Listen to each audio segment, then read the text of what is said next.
ঈদ মানি হাসি, ঈদ মানি খুশি। তাই তো ঈদের হাসি খুশিটা আরেকটু আনন্দময় করতে বাচ্চাদেরকে নিয়ে একটু বাইরে বেরিয়ে গেলাম। আমরা যারা শহরের বাড়িতে ঈদ করি, তারা মূলতই বাসার বাড়িতে থেকে বাচ্চাদের নিয়ে আনন্দ করা যায় না। দিন শেষে তাদের নিয়ে একটু বের হতে হয়। আসসালামু আলাইকুম এভরিওয়ান, সবাই কেমন আছেন? আশা করি ভালো আছেন। আমার এই ছোট্ট ব্লগ ভিডিওতে সবাইকে জানাচ্ছি অনেক অনেক শুভেচ্ছা। ঈদ মুবারক সবাইকে। ঈদের দিন সকালবেলা আমি উঠে যেটা করি, আজ সারাদিন কি করেছি সেটাই তোমাদের সাথে শেয়ার করব। সকালবেলা উঠে আমি ২ পদের সেমাই, তারপরে নুডলস রান্না করে ফেলেছি। কারণ আমার হাসব্যান্ড হচ্ছে নারকেল খায় না। আমি নারকেল দিয়ে শক্ত করে রান্না করেছি।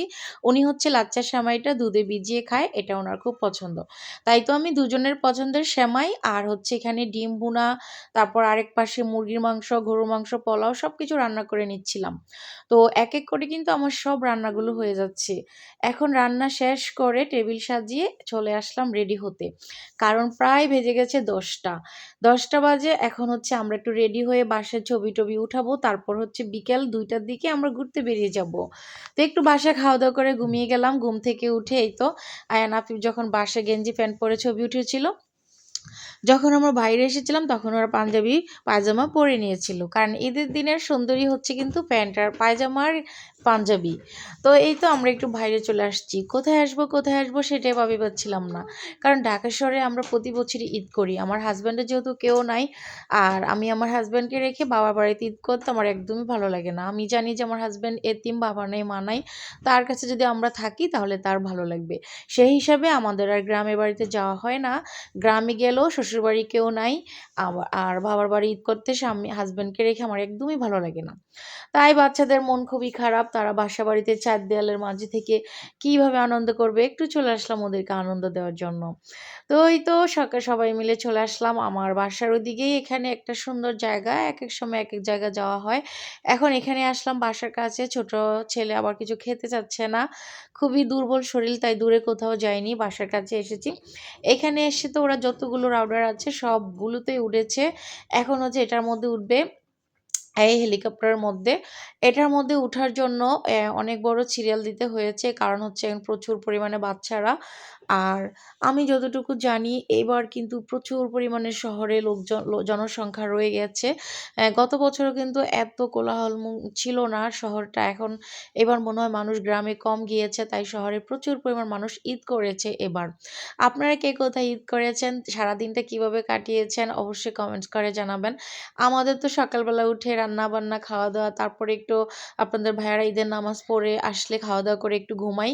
ঘুম থেকে উঠে দুপুরে ফ্রেশ হয়ে নামাজ পড়ে বের হয়ে যাই বাচ্চাদেরকে নিয়ে একটু ঘোরার জন্য।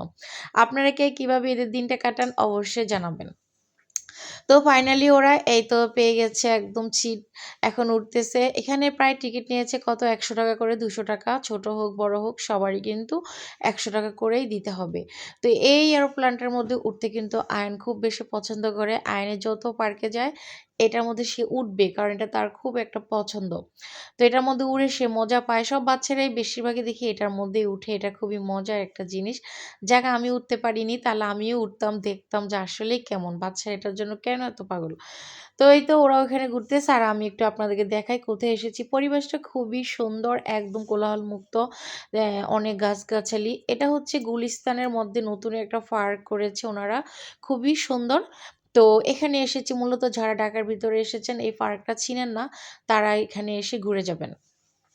আর দেখেন এই পার্কের ভিতরেই আম গাছ, প্রচুর পরিমাণে আম ধরছে। খুবই ভালো লেগেছে, তাই আমি একটু ভিডিও করে নিলাম। দেখেন কত পরিমাণে আম ধরছে, মাশাআল্লাহ। যখন আম পাকবে তখন এখানে আবারও ঘুরতে আসবো, কারণ সেই দৃশ্যটা আমার দেখতে আরও বেশি ভালো লাগে। তো আমাদের একটু ঘোরাফেরা করতে ক্ষুধা লেগে গেছে। এক পর্যায়ে আয়ান একটা আমের জন্য খুব বেশি বায়না ধরেছে। তা আমরা একটা ওইখানের কর্মকর্তাদেরকে বলে একটা আম পেড়ে নিলাম। বাট প্রচুর টক ছিল, এখনো পুরোপুরি বড় হয়নি।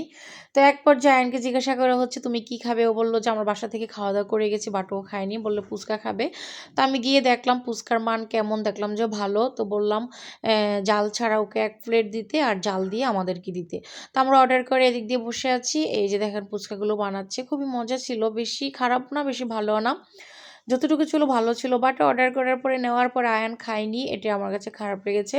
ও বলেছিল ঝাল ছাড়া দিলে খাবে, বাট জাল ছাড়াই নিয়েছিলাম। তারপরে ওকে খাওয়াতে পারিনি। কারণ কয়েকদিন ধরে খাবার খাচ্ছে না। জানি না ওর কি হয়েছে। একদম দুর্বল হয়ে যাচ্ছে। সবাই একটু আমার আয়ান বাবাটার জন্য দোয়া করবেন। ও যেন সুস্থ থাকে, ভালো থাকে। কারণ আমার ২ টাই সন্তান। আমার হাসব্যান্ডের বাবা নাই, মা নাই। এতিমের ঘরের সন্তান জানেনই তো কতটা আদরের হয়। তো সবাই দোয়া করবেন আমার ছোট ছেলেটার জন্য। ও আনহেলদি একদম কিছু খেতে চায় না। যতই ডাক্তার দেখাই কোনো কাজ হয় না। এক পর্যায়ে ও যেহেতু ফুচকা খায়নি, ওকে বললাম ও কেকগুলো খুব খেতে পছন্দ করে। তো কেক খাবি কেন? ও বলল যে খাবে। পরে আমরা ওর জন্য কোন কালারটা পছন্দ করবে সেটা বলে আমরা একটা কেকের অর্ডার করে ফেলেছি।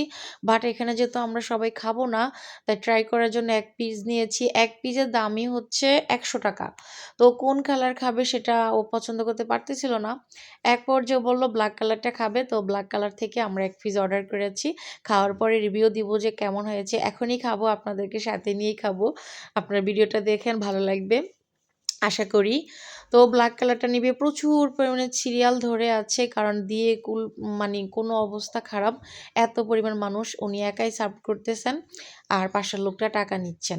যদি দুজনেই দিতেন তাহলে এত ভিড়টা হতো না। ফাইনালি আমাদের সময়টা চলে এসেছে। আয়ানকে এখন দিবে। এই যে ব্লাক কালারটা দেখেন। এই ১ পিসের দাম হচ্ছে ৳৭০। কিন্তু ঘটনাক্রমে কেকগুলো দেখতে এত সুন্দর, আপনার কাছে মনে হবে যে আমি একটু খাই। আপনি যখন এটা খেতে বসবেন তখন একটুও খাবেন না। কারণ কেক হচ্ছে নাম, ক্রিম দিয়ে ভরায় রাখছে পুরোটা কেককে। আমার ছেলে ২ বার ২ একটু মুখে নিছে, খায়নি। আফিফ একটু খেয়েছে। বাকিটা কেক ওখানেই পড়েছিল টেবিলের উপরে, কাউকে দেওয়ার মতো পায়নি। জাস্ট মানে টাকাটাই নষ্ট। একদম সাজায় রাখছে এটাকে ক্রিম দিয়ে। বাট কেক হচ্ছে নাম। একটুও মজা না, একদম বাজে ছিল। আয়ান তো একটু খেয়েছে। বেশি খায়নি ক্রিমের কারণে। তো এই তো ঈদের দিনে সারাটা দিন এভাবে আমরা আনন্দ করি, উল্লাস করি, ঘোরাফেরা করি। আসলে বাচ্চাদের সুখই আমাদের সুখ। আমাদের আর এখন ঘোরাফেরার ওরকম কোনো এনার্জি আছে, বাট ওরকম বেশি না। বাচ্চাদের যেরকম আমাদের ওরকম না। তো এক পর্যায়ে এখানে একটু মানে ছবি করে নিলাম, ওদের একটু ছবি উঠালাম আর একটু ভিডিও করতেছিলাম ২ ভাইকে। তো আমার ২ বাবার জন্য সবাই একটু দোয়া করবেন আর মাশাআল্লাহ বলবেন। আর জায়গাটা আমার এত বেশি পছন্দ হয়েছে, আমি পুরো আসরের নামাজের পর পর্যন্ত ছিলাম। যখন মাগরিব আযান দিয়ে দিবে তখন বাসায় চলে আসছি। বিশাল বড় এরিয়া নিয়ে। যারা পুরান ঢাকায় থাকেন তারা চাইলে এই গুলিস্তানের পার্ক থেকে ঘুরে যেতে পারেন। খুবই সুন্দর। তো ঈদের পরের দিনটা কোথায় যাই, কিভাবে কাটাই অবশ্যই আপনাদের সাথে শেয়ার করব ইনশাআল্লাহ। ভিডিওটা ভালো লাগলে সবাই একটা লাইক করে দিবেন আর কেমন হয়েছে কমেন্টস করে জানাবেন। এক পর্যায়ে বাবা ছেলেরা হাঁটতেছিল, আমি একটু ওদের নিচে দিয়ে ভিডিও করলাম। জুতোগুলো খুবই সুন্দর লাগতেছিল, এক কালার ম্যাচিং জুতা। তো আমার হাসব্যান্ড এবার একটু ভিন্ন ধরনের পাঞ্জাবি কিনেছে। খুবই সুন্দর লাগতেছিল। উনি যেহেতু ক্যামেরার সামনে আসবে না, তাই উনাকে আর ভিডিও করতে পারলাম না। আফিফ ভাইয়ানকে এক রকমের ২ টা করে ৬ টা পাঞ্জাবি বানিয়ে দেওয়া হইছে। ৩ রকমের আরকি। আর গেঞ্জি, প্যান্ট এগুলা নিছে। তো এখন হচ্ছে আমরা পার্ক থেকে বের হয়ে যাবো। আরো অনেক কিছুই আছে, বাট ওগুলাতে উঠবো না, সন্ধ্যা হয়ে যাচ্ছে। তো এখন বাসায় চলে আসতেছি ইনশাআল্লাহ। ভালো লাগলে ভিডিওটা শেয়ার করবেন আর সবাইকে অনেক, অনেক ঈদ মোবারক। সবাই সবার পরিবারকে নিয়ে অনেক বেশি এনজয় করেন, অনেক বেশি ভালো থাকেন। কারণ হচ্ছে জীবন তো একটাই, বারবার আসবে না এরকম দিন, এরকম জীবন। হয়তো আমরা এই রমজানে আছি, এই ঈদ পেয়েছি, বাট আগামী রমজানে নাও থাকতে পারি, নাও ঈদ পেতে পারি। তা আমাদের সবার উচিত পরিবারকে নিয়ে যার সামর্থ্য অনুযায়ী এনজয় করা, লাইফটাকে নিয়ে। জীবনটা খুবই ছোট। আর হায়াত মৌতের কথা কিন্তু কেউই বলতে পারবে না। তাই যে যেখানে আছেন সেখান থেকেই এই ঈদের ছুটিটা অত্যন্ত পরিবারকে দিন। পরিবারের সাথে অনেক আনন্দ উল্লাস করে সময়টা কাটান। আশা করি তাদের কাছে খুবই ভালো লাগবে। এখন যেহেতু বন্ধ, আমি মনে করি সরকারি, বেসরকারি সবারই সবকিছু বন্ধ। তাই একদম সবাই সবার মন মতো প্রাণ খুলে হাসি আনন্দ করুন, পরিবারকে সময় দিন, আনন্দ উল্লাস করুন। এগুলোই হচ্ছে লাইফের স্মৃতি। তো দেখেন ২ ভাই রাস্তার মধ্যেও মারামারি শুরু করে দেয়। কারণ তাদের কাজই হচ্ছে এটা। দেখেন ছোট ভাই বড় ভাইকে মারে, বড় ভাই ছোট ভাইকে মারে। কি একটা অবস্থা! আপনাদের কার বাচ্চারা এমন করে অবশ্যই কমেন্টস করে জানাবেন। তো এখানে আমার বাসা অল্প একটু। এখন সামনে হেঁটে গেলেই আমার বাসা। বাট আমরা চলে আসছি পার্ক থেকে বের হয়ে। এখন চলে যাব ডাইরেক্ট বাসায় যাইয়া খাওয়া-দাওয়া করে তারপরে হচ্ছে একটু রেস্ট করব। দেখা হবে আপনাদের সাথে অন্য একটা ভিডিওতে। আল্লাহ হাফেজ।